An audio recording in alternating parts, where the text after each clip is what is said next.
रहे हैं भाभी सा के यहाँ पे और प्रदुमन को भी बना के घोड़ी पे बिठाना है। तो ये भाभी सा उसके काजल वाजल कुछ लगाएंगे तो दस्तूर करेंगे। तो चलते हैं वहाँ पे और देखते हैं। बारात चढ़ने का समय हो गया है तो सब लोग आए कि नहीं। तो सब रेडी हो गए। देखिए मैं राधिका ने भी रेड ड्रेस पहनी है, मैंने अपनी ड्रेस पहनी है और उसके पापा और जो सब रेडी है। तो चलते हैं फिर।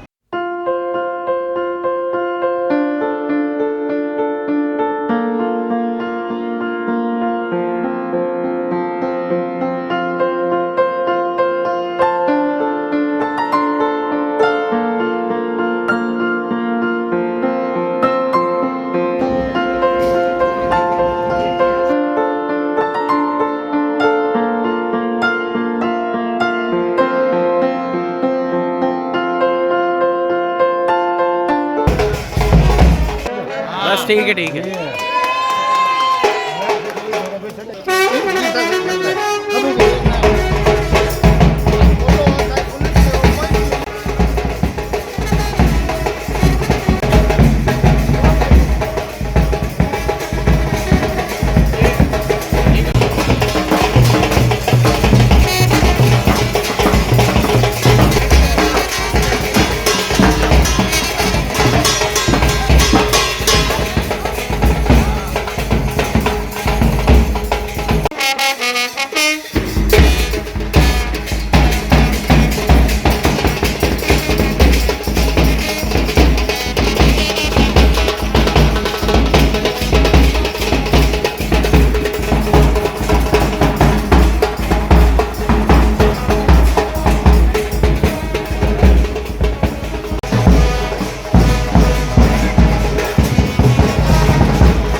अब जा रहे हैं घर की तरफ और बज रहे हैं सुबह के 4:30। बहू आ गई है घर में 5, तो बज गए सुबह के 5 और बहू घर में आ गई है। गृह प्रवेश करा दिया। अब हम भी हमारा गृह प्रवेश करते हैं। सब बुरी तरह से थक चुके हैं।